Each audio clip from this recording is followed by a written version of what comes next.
Ola, que tal? Benvidos. Con 4 xornalistas imos analizar a situación política en Santiago, en Galicia, e se nos dá tempo, pois no resto de España.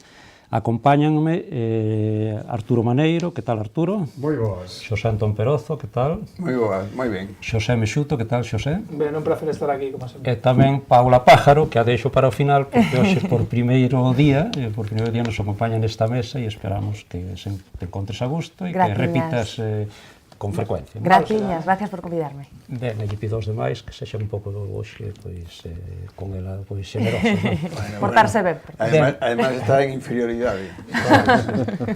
Aquí ni siquiera cumplimos a cuota. Bueno, pero intentámoslo, intento todas as semanas, a veces é complicado. Estámoslo falando antes de empezar este programa. Bueno, pois hoxe, esta mañá, nos despertamos todos coa noticia triste do falecemento de Forges, de Antonio Fragues, e entón eu quería preguntar aos compañeiros da mesa que me fixeran unha lembranza del, unha pequena lembranza, máis fillo de galego, e creo que Perozo pois chegou a coñecelo, non? Sí, bueno, tuve a fortuna de conocerlo, de entrevistarlo un par de veces o tres, e logo, pois creo que tamén, de comer en alguna ocasión, alguna cea, e como anécdota podería contar pois moito, porque Forges pertencía a ese tipo de persoaxes dados a xerar anécdotas, dados a crear, non porque él quixera, sino porque sucedía a su alrededor, sempre sucedían anécdotas, e unha, pois, foi unha anécdota moi divertida en Vigo. Hubo unhas mesas redondas sobre humor e toda esta historia, alguna delas as coordinei eu, e fónamonos a cear a un restaurante que había ali entón que se chamaba El Castillo, e estaba Cándido, estaba Chumi Chumi, estaba Forges, non sei cantos estábamos así, eran humoristas e tal, puxéronnos unhas ostras, puxéronse de ostras como el Kiko, e Forges e eu fomos os únicos que non comimos ostras. El non sei por qué, e eu porque non as como habitualmente. O día seguinte estaba todo o humor de España intoxicado. Menos Forges. Bueno, a mí me parece que... non sei se alguén máis que... No, quería comentar que, efectivamente, a mí, desde o punto de vista profesional, me parece que Forges é unha forma de facer periodismo moi interesante, un punto de vista que además marcou época, marcou un estilo dentro do periodismo español nunha etapa de transición moi interesante. Creo que tivo moita influencia, non? Sí, era un clásico, e además a demostración de que co humor se pode editorializar magníficamente, non? É dicir, moitas das súas viñetas ou cuadriños eran auténticos editoriais, non? Con independencia de que pudeses estar máis ou menos en acordo coa súa opinión, non? Pero era un clásico, sí. Sí. Paula? La demostración de que el humor puede ser elegante, crítico, sin perder, digamos, pues eso, ¿no? La elegancia a la hora de criticar también políticamente las cuestiones. Bueno, pois con esta breve intervención dos 4, pois empezamos agora por Santiago, que é o habitual neste programa, e onte celebrábase no Concello o pleno sobre o estado do Concello, do municipio de Santiago, un pleno que non se viña celebrando desde hai 7 anos, con Xosé Bugallo, pois implantárase, e a partir desde que rematou el como alcalde en Santiago, pois deixouse de celebrar hasta o día de onte. Non polo que contan as crónicas e os que estuveron ali, creo que non deu grandes novidades, non? Pero, bueno, eu os quería preguntar como que opinades do que aconteceu onte no Concello e ao mellor, pois, máis que nada, de como está, cal é a situación real do Concello de Santiago máis alado do que onte dixeron os portavoces. Pero antes de que faledes vos, vamos a escoitar o que dixeron o alcalde e os voceiros da oposición. Foron anos de recuperar o pulso da cidade, de recuperar a confianza na institución, e tamén son anos de ir consolidando o noso relato para Compostela, e un relato que é social, como acabo de decir, pero tamén é das pequenas cousas, non? A nosa visión ao respecto da situación da cidade froito do seu goberno é a de unha cidade instalada no conformismo, unha cidade sen rumbo e dirección, unha cidade que abandonou a excelencia para situarse na mediocridade. Santiago, unha cidade viva e non concluída, debera ter evolucionado nestes últimos 7 anos, pero certo é que leva dormida dende 2011. Señor alcalde, o goberno municipal ten a obriga de colocar a cidade na mellor posición para despegar económicamente. Eu, desde logo, creo, alcalde, non sei se a vostede lle parece normal que, por exemplo, que a Escola Infantil de Salgueriños leve sin contrato desde abril do ano pasado. Ou se lle parece normal que a Escola Municipal de Música estea sin contrato desde novembro do ano pasado e que nin este licitada. Ou se lle parece normal que o Matadoiro Municipal leve sin contrato desde xullo do ano pasado. Ben, pois escoitábamos estas breves intervencións, foron moito máis largo o pleno, e que quixemos escoller estas frases para, bueno, porque foron interesantes o que acaban de escoitar, e agora quero que me comentedes isto, ou do que decía antes, de que me faledes da situación de como está o Concello de Santiago despois de casi 3 anos de goberno de Compostela Aberta. Arturo, empezamos por ti. Vaya, pois si, empezamos por mí. Vamos a mí, o que me parece que creo que o representante do bloque estaba indicándolle moitas cousas que non se cumpliron e que están pendientes de levar adiante. A mí me dá a impresión de que a corporación actual, o equipo de goberno actual non ten relato, aínda que estaba falando o alcalde de un relato, non ten un relato claro, nin se lle coñece, nin tampouco parece que teñan un proxecto de cidade, dicir, cal é o voso proxecto de cidade? Non parece nin que esteñan facendo cousas que satisfaga máis alá da propia militancia ou dos propios simpatizantes, non? Me dá a impresión que todo o fenómeno que pasou pois co pregón e con outras cousas está máis orientado á súa militancia, á súa necesidade de ter alimentado a toda esa xente desde o punto de vista ideolóxico que de facer cidade, non? Dá a impresión de que non está este alcalde á altura da cidade de Santiago de Compostela. Creo que é o peor, me parece. Bueno, falar un pouco do relato social, cultural e ao mellor das cousas pequenas. Mexuto, tú como dices? Non creo que, sin replicar o que puido ser o debate onte, que non tiven a ocasión de verlo, eu creo que si nos podemos centrar no que é o propio debate, na asistencia ao debate. Entón, a mí me parece que é unha boa iniciativa, o que habría que preguntarse, é dicir, unha boa iniciativa a poñer as luces largas e empezar, digamos, a sair do caneo curto, da fochanca e tal, e ver, efectivamente, que proxecto de cidade ten cada forza política. O que é curioso é que, estando isto no regulamento desde a época de Bugallo, pois pasasen tantos anos en que se realizase ningún destes debates, non? Non sorprende moito que non se realizase na época do Partido Popular, porque o Partido Popular tivo unha xestión, vamos a dicir así, como moi azarosa, con varios, coa dimisión sucesiva, escándalos sucesivos de distintos alcaldes, e, por tanto, lóxicamente non se daban as condicións para que o PP favorecese ese debate, non? Pero chega a Compostela Aberta con un relato, digamos, da transparencia, da participación, etc., e tampouco celebra o debate nin en 2016 nin en 2017, non? E ten que ser en 2018 cando se realice o primeiro, non? E o regulamento indica que no ano de eleccións pode non realizarse, co cal probablemente onte vísemos o primeiro e o último debate xeral de Santiago, non? E isto creo que, alén de ser un incumplemento de regulamento, pois casa mal coa retórica, digamos, pro participación ou pro transparencia de Compostela Aberta, non? E logo o formato do debate é un formato excesivamente presidencialista, é dicir, un debate que é prácticamente unha réplica do debate do Estado da Nación, onde o presidente, neste caso o alcalde, dispón de tempo ilimitado e ao final o debate acaba sendo unha sucesión de monólogos del sin moita opción para que a oposición poda formular alternativas. Sí.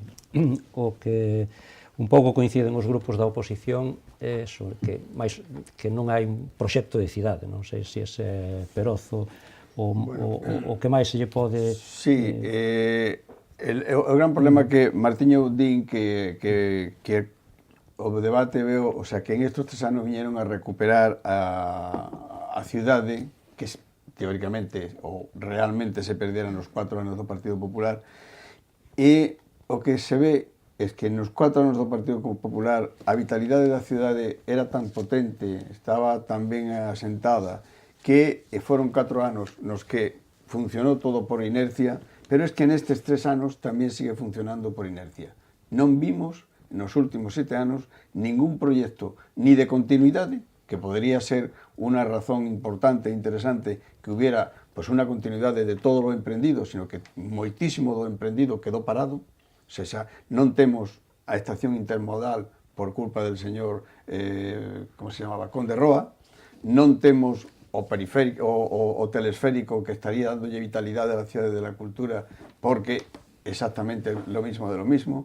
Bueno, non vou facer unha enumeración de todo o que non temos, que estaba emprendido e quedou parado. Non temos o peche do periférico por detrás do Tambre e tal. Non temos mogollón de proxectos que eran los que estaban impulsando a cidade, bien por la excusa de la crisis, bien por la inoperancia, bien por los problemas internos dos partidos que estuvieron gobernando. E nestes anos, eu non dudo, non teño ninguna dúbida da boa vontade do equipo de Martiño, gobernando además en minoría, que nunca es fácil, pero non dudo da boa vontade, pero sí teño moitas dúbidas. Bueno, é evidente que está aí, como Rubén manifestaba, que bueno, pues para facer unha adxudicación dos comedores dos centros escolares tiveron non sei quanto tempo, non sei quanto contratos sin sacar adiante.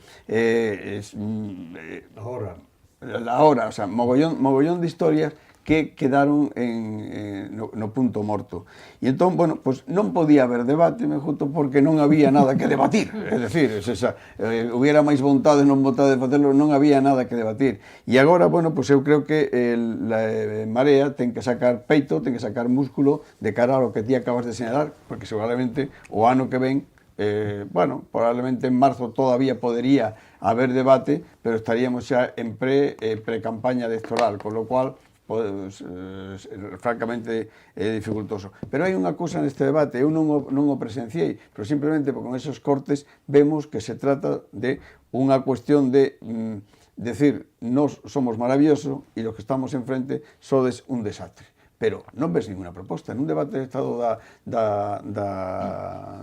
ciudad habería que ver propostas por parte da oposición. Señores, fagamos isto, fagamos aquelo outro. Non ser simplemente unha crítica dun frontón, sabendo que non vai haber ninguna resposta positiva ni por ningún dos debatintes.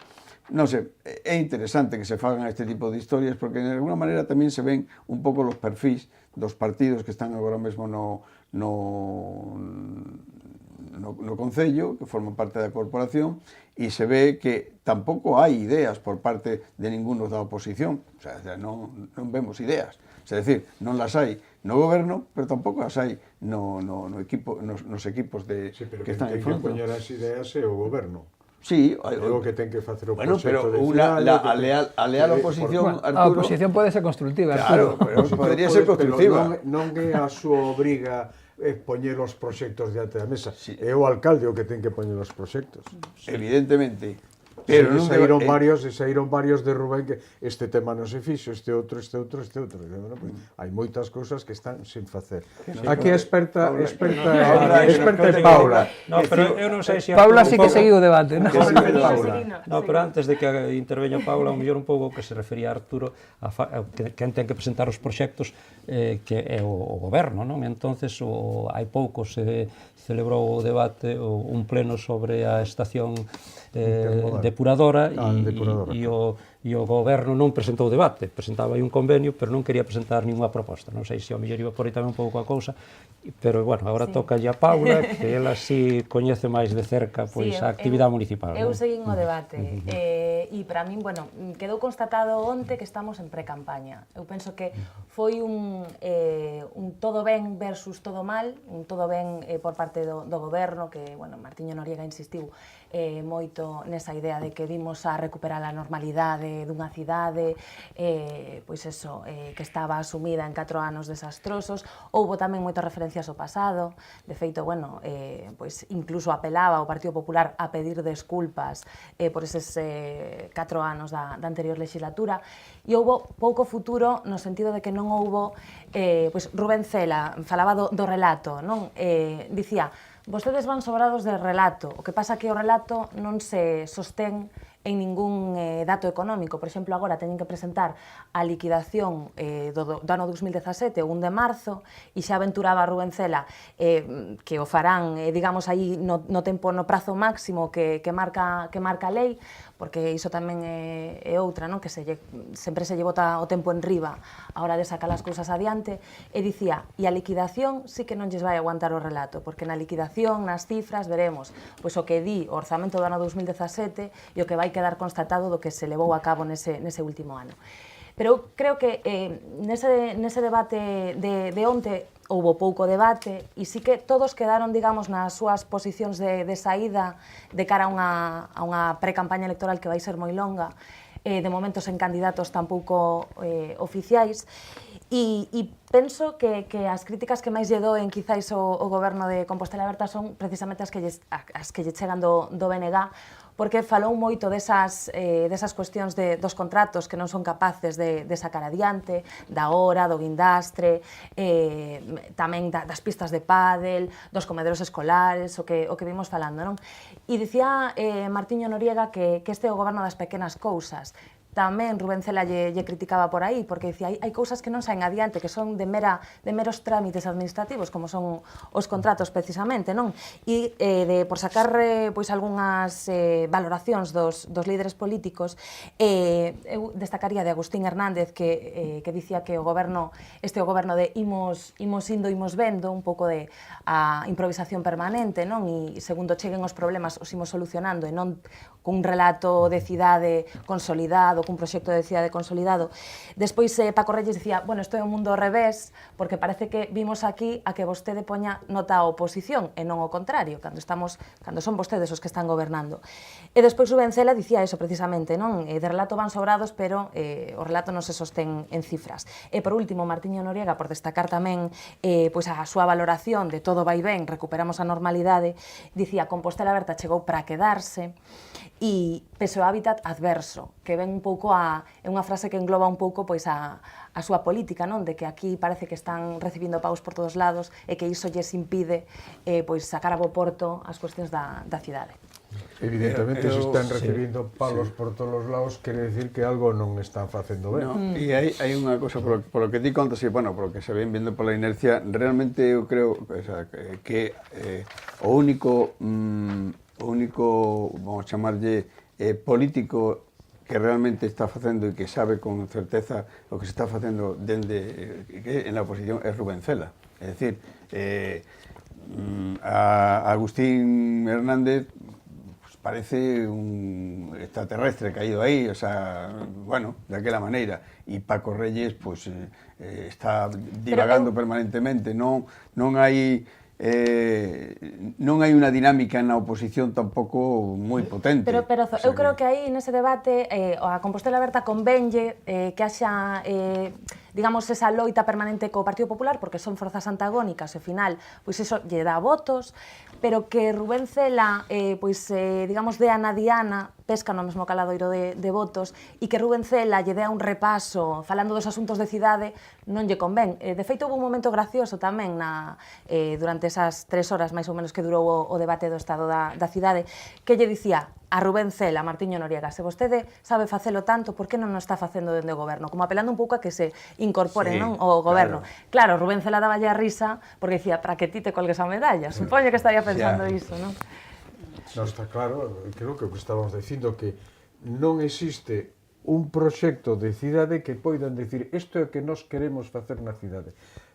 A gas de poñer algúns obstáculos nas estradas para que os coches vayan a medio velocidade, non hai outras cousas así que un pode decir, bueno, en Santiago pasou isto. E logo, meter a cidade na normalidade non parece que tampouco sexa.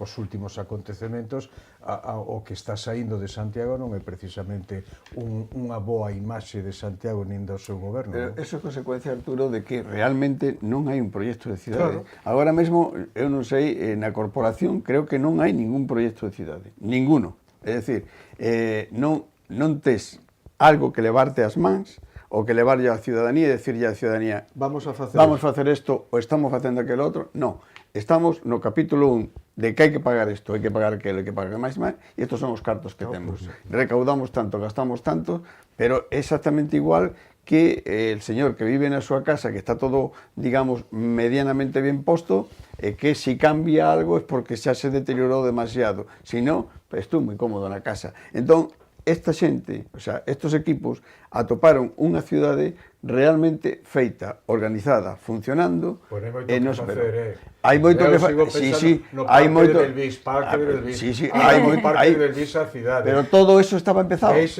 Todo eso estaba empezado. Todo eso estaba empezado, incluida la negociación para ampliación de la autopista, incluida la conexión de la autopista con la ciudad de la cultura. Todo eso está no plan xeral. Todo eso está no plan xeral e todo eso estaba iniciado. Lo único que se hizo fue cortarlo. Como consecuencia, afortunadamente, aquí no hubo un descalabro grandísimo con la burbuja inmobiliaria, porque en Santiago de Compostela non había burbulla inmobiliaria, non hubo ese descalabro, pero hubo descalabro, pero hai un polígono sin facer, ao lado do Corte Inglés, outro hai estruturas de edificios en Castiñeiriño que non saíron adiante, hai zonas que non, bueno, en comparación con el resto da tal, o con inclusivamente con la periferia nosa, pero problemático. Aquí non hubo grande, porque hubo dos plans xeral realmente equilibradores e equilibrados da cidade que se estaba construindo e que se parou en gran medida. Ti estás facendo a idea de que o anterior era unha maravilla, estaba todo, e agora todos que no ano 89-90 Santiago de Compostela seguía sendo unha cidade en débeda con la estructura medieval. E no ano pero bueno, non era todo tan bo. ¿Quién construyó la ciudad? Os 28 anos de goberno. Os 28 anos de goberno. Naquela etapa tamén había quizás mellores relacións con outras institucións, non? O que non había era recortes. Aparte de eso, as administracións públicas dispuñan dun... Aparte de eso, pero bueno... Dispuñan de combustible, cosa que hoxe hai que gobernar co recorte do señor Montoro, non? No, pero digo, na época... Todo ese na época de Estévez e despois que continuou Bugallo, pois había unha boa relación con outras institucións, tanto coa central como... Eso supoño que axuda. Creo que é das cuestións tamén que se botan en falta, non sei se... En varias ocasións que a corporación estaba, diríamos, nunha situación moi problemática, diríamos que acosada pola oposición, chegaba a Fraga, iba ali a falar con Fraga e todo o demais se disolvía, empezaban as boas relacións, alcalde Santiago Fraga e se acababa a oposición dentro do Parlamento.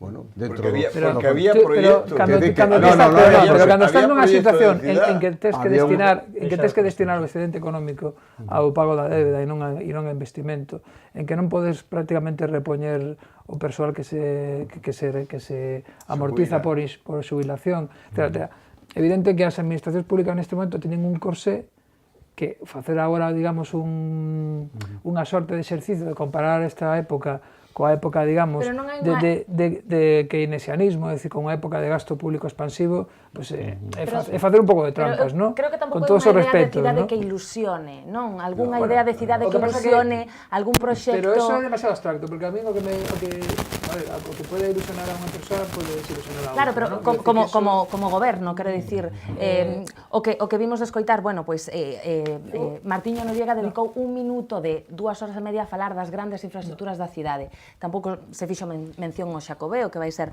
unha das vindeiras citas máis importantes tamén a nivel do retorno xa económico. Non parece que lle importe moito do resto. Eu creo que sí que se pode ter producido é que había certas expectativas en algúns sectores da opinión e que esas expectativas que eran quizás excesivamente altas pues non se ven cumpridas, entón eso xera desencanto, non? Bueno, eso pode acontecer, etc. Hai un goberno que ao final máis ou menos administra. É certo que, en principio, con honestidade, non hai, digamos, problemas de corrupción, e iso é un valor, non? Non hai... Bueno, non hai... Santiago de Compostela está inmaculada de corrupción. Non, pero non hai escándalo, non ten que dimitir ninguén, e iso, bueno, en principio non está mal, non? Pero, bueno, quizá, efectivamente, había unhas expectativas, eles propios alimentaron esas expectativas, vestíndose con, bueno, isto que eran gobernos rebeldes, gobernos rupturistas e tal. E, bueno, efectivamente, pues quizá parece que funcionamos son por inercia. absolutamente conservadores. Quizá alimentaron unha expectativa que agora pues, probablemente está defraudada, ¿no? Sí. En parte, porque el tamén, o sea, o la verdad tamén ten apoios, ¿no? Noriega sempre di que este ano vai ser o ano da obra pública. Este ano vai ser o ano da obra pública, que é un ano preelectoral, e é verdade que hai moitas obras que están pendentes de arrancar agora, e obras que os veciños tamén demandaron, non? Cunha inxección de fondos importantes aí, de fondos europeos, ademais. Comentaba antes, creo que era Paula, que o alcalde se queixaba que había un certo ambiente hostil. Entonces, probablemente estuvese pensando aínda no reciente pregón das repercusións que tuvo o pregón do Entroido. E tamén, aínda máis recientemente, o señor Martiño presentou denuncia na policía porque recibiu ameazas. Quería que me fixeses un breve comentario sobre sobre as ameazas, do resto xa debatimos bastante, e se é algo que está ocurrindo nas redes sociais, sobre todo, e como se pode frear eso, si justificadas, por suposto que nunca están, e hai que condenalas, pero si esa relación que tuvo co pregón, pois de algún xeito as provocaron, non sei que podemos decir sobre... Que opinas sobre este tema? Provocadas, nada, es decir, creo que non podemos establecer unha causa de efecto, non?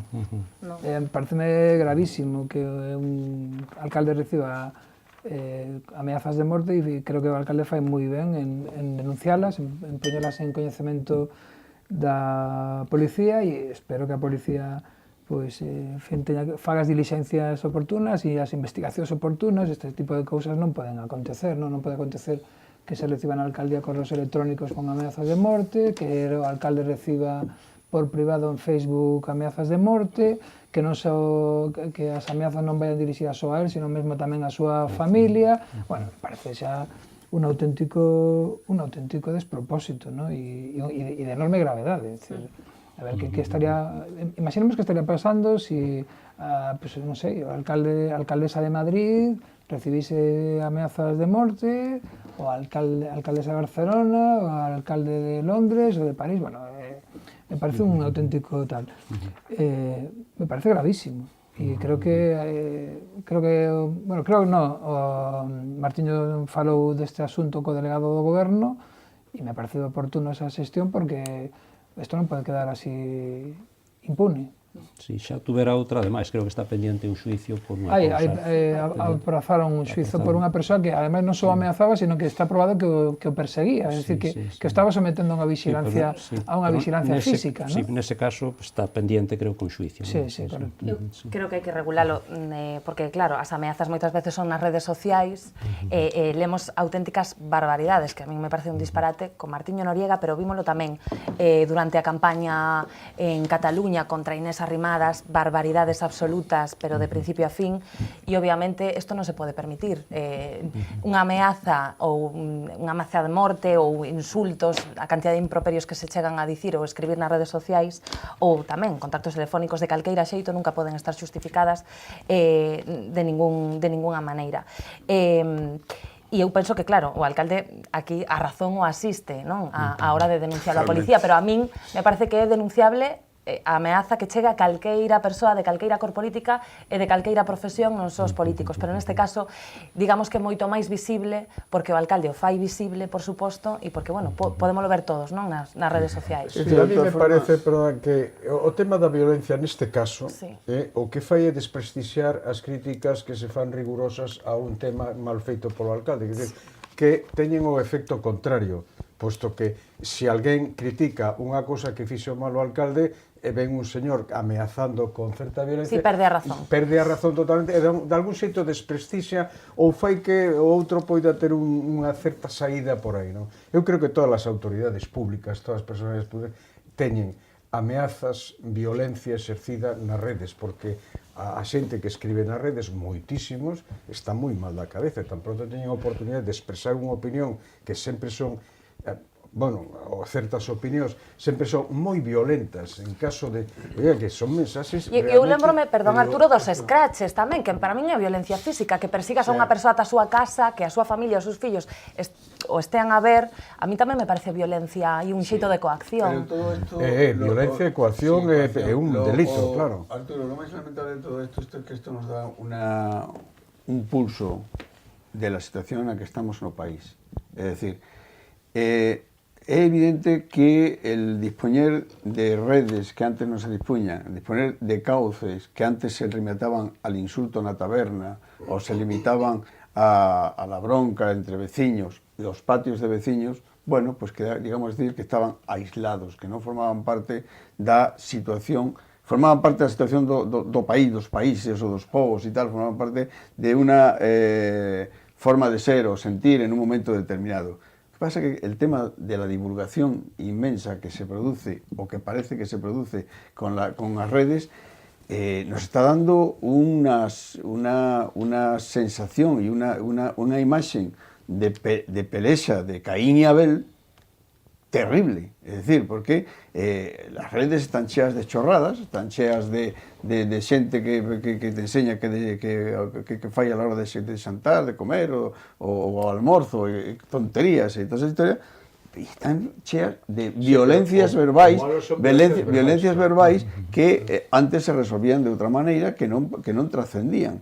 O problema agora é a trascendencia. É un altofalante, ao final, os retuiteos, a canta xente pode chegar iso. Claro, pero vamos ver, eu creo que todo isto haberá que estamos experimentando un cambio social tremendo. Eu lembro que cando nos mandaban as cartas al director en los xornais, tiñan que vir co carné de identidade do señor ou a señora que mandaba a carta para poderla publicar e comprobaba se a carta realmente pertencía a esa persona ou esta historia. Oxe, esa necesidad comunicativa que la ciudadanía ten, porque es una necesidad comunicativa, a xente que comunicar su impulso y su situación. Se convirtió en una plataforma terrible que va a acabar siendo cierto que las 3 W representan ¿cómo se llama? Al diablo, ¿no? Que las 3 W son el 666, ¿no? Que las redes están fabricadas para o mal. Pero vamos, entón, ao marxen de la cuestión esta, ao marxen, o seguindo con la cuestión puramente de Martiño, eu creo que ese tipo de historias hai que denunciarlas, creo que no son admisibles, pero tamén estamos producindo un fenómeno como pasou onte con o libro de Fariña, que é un libro que estaba na 10ª edición, que viñase vendendo de unha forma normal e que de pronto va ao xulgado e unha xuiz decide secuestrarlo. E inmediatamente se vendeu un libro por segundo en las redes, en Amazon e en las librerías, antes de que pudieran secuestrarlo se esgotaron. Es decir, es esa progresión en la que estamos metidos comunicacionalmente ahora mismo na sociedade, que este é o gran cambio que temos. Isto é legislable, isto é perseguible, porque vamos ver... Penso que os insultos ou amenazas son perfectamente perseguibles. Sí, eu estou convencido... E non teñen nada que ver... Paula, creo que se deben de perseguir, pero que la situación es tan grave en su expansión que non vai haber forma sí, poderá facer un alcalde, lo poderá facer un parlamentario ou poderá facer un persoaxe coñecido, pero a ti ou a min, se mañá nos insultan nas redes, difícilmente a policía va a poder protegernos a todos. O problema é cando hai unha ameaza de morte, que se unha ameaza de morte efectivamente é perseguible, hai que saber quen é esa persoa. Pero tamén eu sempre a veces facía unha reflexión. A veces estas mensaxes están no ámbito privado. O que o escribe o que o recibe. E a veces pasa a opinión pública porque os medios de comunicación fan unha, diríamos, difusión de unha cosa que estaba nun ámbito máis privado e se pasa a ser un ámbito público. Isto pasa moitísimas cousas. Pero é que a Martiño é un representante público, é dicir, a él lo atacan non como un particular, atacan como un representante público, ¿no? Pero ataca, digo... Atacan en función de que él está aí ocupando un cargo público. Pero eso... Non o atacan como un particular. No, eso eu que quero dicir é que a ameaza, se está nun tuit, é personal, é dun persona a outra. colles o medio e sacas eso, e o pos como unha cuestión pública. Isto pasa habitualmente con moitas Arturo, cousas. aquí hai ameazas en mensaxes privadas en Facebook e correos electrónicos enviados á alcaldía que decir que son comunicacións non para o coñecemento público, sino para o coñecemento da persoa ameazada. Sí, claro. Eso debe ser bastante habitual nun cargo público, nunha situación actual, recibir ameazas, mensaxes e xente moi loca que hai por aí diante, debe ser bastante habitual. Bastante habitual. A ver, é que se nos debatimos sobre as redes sociais e a súa función e como necesitamos outro programa, votamos todo o programa e era un pouco facer mención a este caso que pasou en Santiago concreto e tal. Vamos a pasar a falar un pouco de Galicia porque xa se nos está tamén rematando o programa, o tempo do programa. E quería, bueno, xa a semana pasada pois o comentamos aquí a situación da xustiza, onde continúan despois de 12 días, xa 2 semanas máis, en folga, boa parte dos funcionarios, os que dependen da Xunta, e dá a sensación de que están máis lonxe que nunca de chegar a un posible acordo ou de incluso de establecer negociacións, de retomalas, porque se racharon. E, bueno, isto está causando un perxuicio moi grande. Vedes salida aquí, que pode haber salida a este túnel, Xosé? Eu creo que, sinceramente, creo que a Xunta xogou con un cálculo, que cálculo do tempo, cálculo de que xa aparecerán fendas entre eles, de que 3 días son moitos, 5 días son máis, unha semana máis, 10 días son máis, que ao final se cansarán, que, a ver, porque hai unha serie de prexuicios económicos, non? Das persoas que están en folga e se lles descontan os salarios, etcétera, non? Pero ese cálculo é un cálculo que se está confundindo, un cálculo errado, non? E, por tanto, creo que a Xunta faría ben en digamos, reconsiderar a táctica inicial e en realmente poñer o contador a cero e empezar a negociar, porque se non é así, vexo unha solución moi difícil a este conflito, porque hai que tener en conta que estamos falando non sei se hai moitos precedentes, de un conflito tan largo na administración pública, con un grado de unidade sindical tan forte como que está vendo. Absolutamente. Claro, é dicir, porque non é un sindicato. No, o sea, hai unha unidade... Son todos. Hai unha unidade extraordinaria. Claro, entón, esa compactación sindical fai que a Xunta teña que entender que non pode pensar, bueno, isto xa se cansará, e lo que non se pode ter saídas de tono como decir, eu non sei se levan razón os funcionarios de xustiza, non sei se teñen de razón un 100%, un 75% ou un 50%, pero unha negociación non se pode sair un director xeral dicindo que, señores, se vostedes non están de acordo con isto, vayan a facer oposicións a outro sitio. Oiga, no. Son funcionarios públicos. Son funcionarios públicos. E aparte que son funcionarios públicos, eu creo que eso é unha táctica realmente suicida por parte de quen plantexa esa oposición de confrontación absoluta, e máis desde a altura de la administración. Eu creo que isto, ao final, acaba en un laudo que terán que facer, o sea, non vai haber unha mellor oferta por parte da Xunta e creo que os funcionarios non van ceder, porque ademais estamos diante de unha administración que é a Administración de Xustiza moi sensible e con moitos problemas. Cuidado, que a ti mañán non funciona o autobús ou non recollen o lixo ou tal, pode ser tal, pero o tema da xustiza temos aí, é moi problemática esa parada, porque non só paran los funcionarios de administración da xustiza que están parados, ¿no? Porque date conta, son bufetes de abogados, son xente que está esperando sentencia, xente con problemas potentes, que non se pode ir a unha negociación con unha absoluta intención de... Arturo, tranquilo. Quen causa o problema son os que se poñen en folga. No, os que se poñen en folga están exercendo un dereito fundamental, Arturo. Quen prexudica os abogados, os bufetes... É un dereito democrático fundamental. Pero que sexa un dereito democrático fundamental son os que causan o problema. No, o problema non causa a situación. No, o problema causa...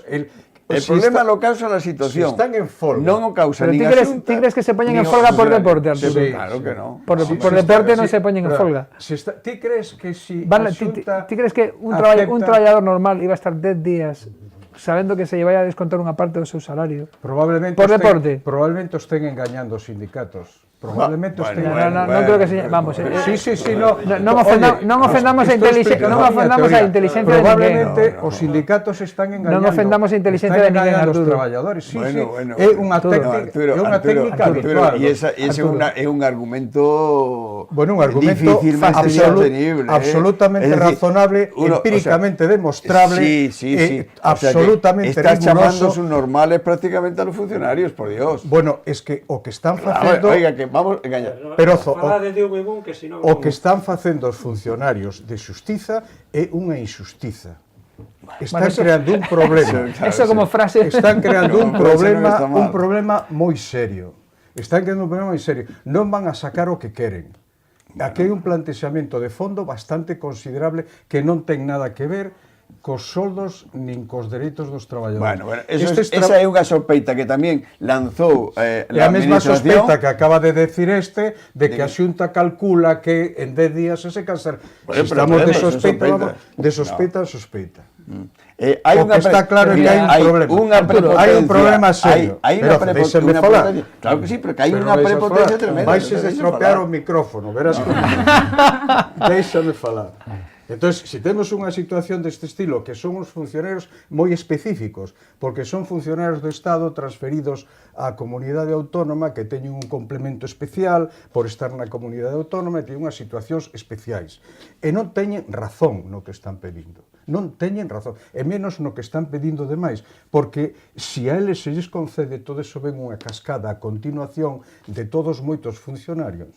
E un funcionario hai que ter en conta que ten un plus de entrada moi importante, que ten un posto fixo, a empresa non se vai a fundir, vai a cobrar todos os meses ben, e está nunha superioridade con respecto ao resto dos traballadores. Para eso fixo unha oposición, para eso conseguiu entrar aí. No, a oposición non lle dá máis que fixo unha oposición. Claro, pero iso non lle dá patente de corso para cobrar o que lle dá gar.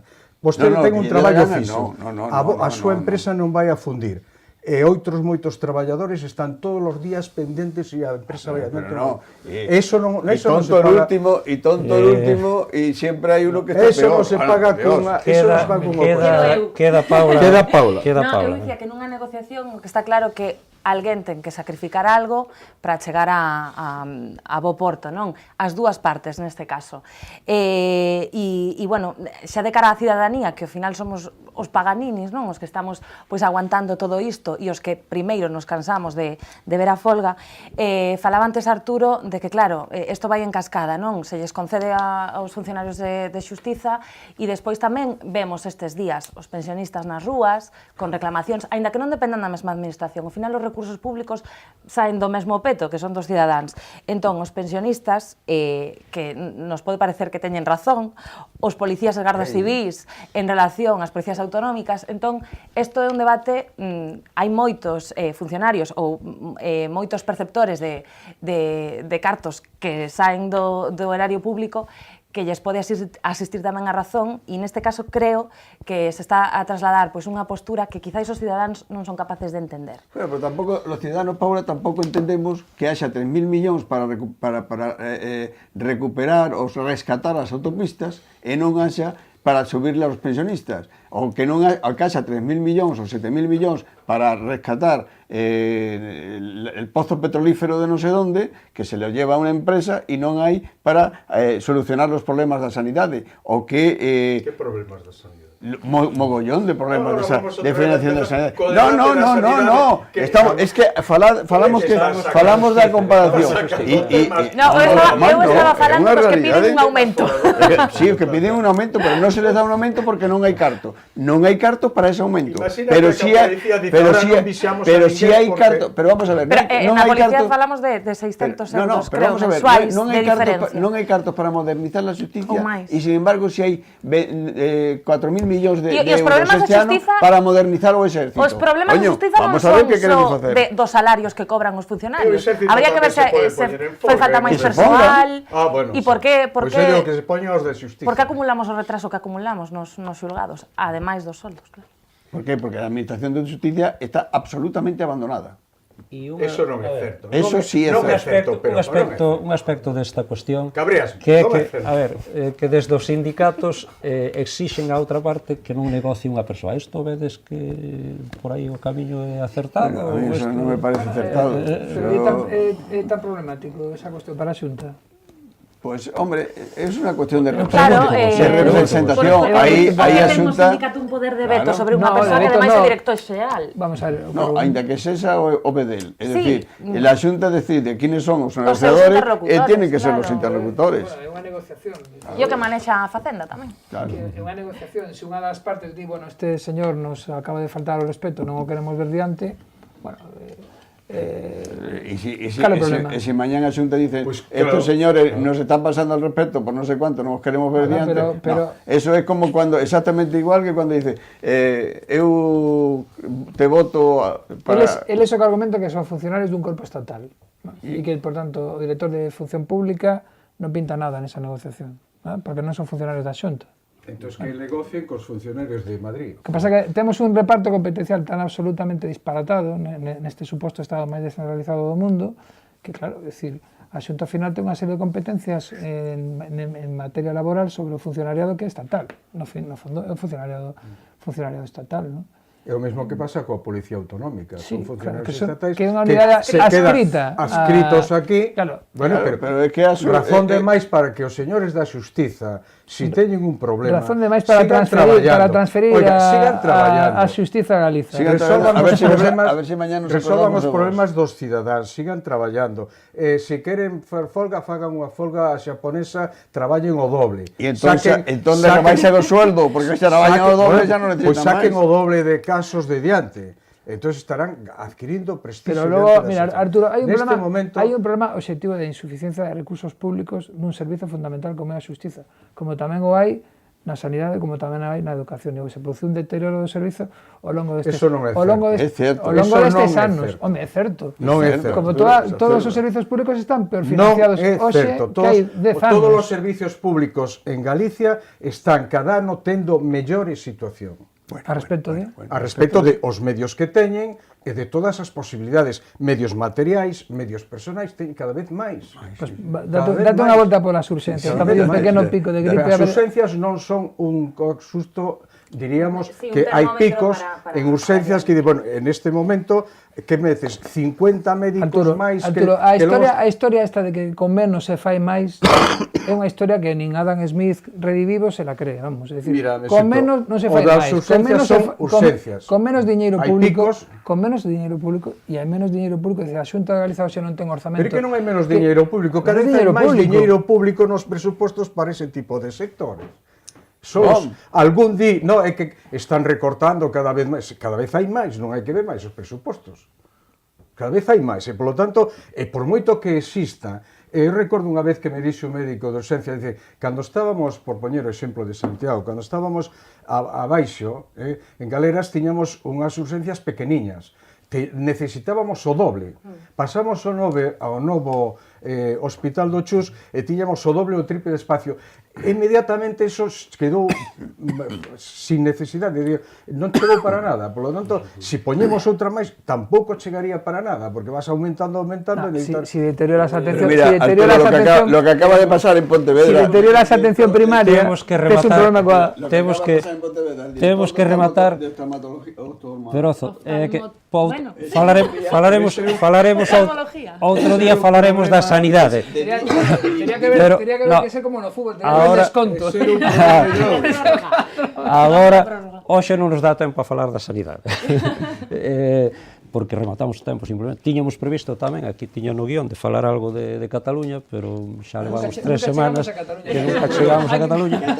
Tenías que empezar con Cataluña. Claro, algún día teremos que de Suiza e de Madrid. Bueno, moitas gracias aos 4 que me acompañaron hoxe e a todos vostedes por seguir un día máis connosco. Bueno, e parabéns ao debut de Paula. Moi ben no debut. Esa xa lle demos ao principio e supoño que contaremos contigo. Repetiremos. Pois moitas gracias. Ata a próxima.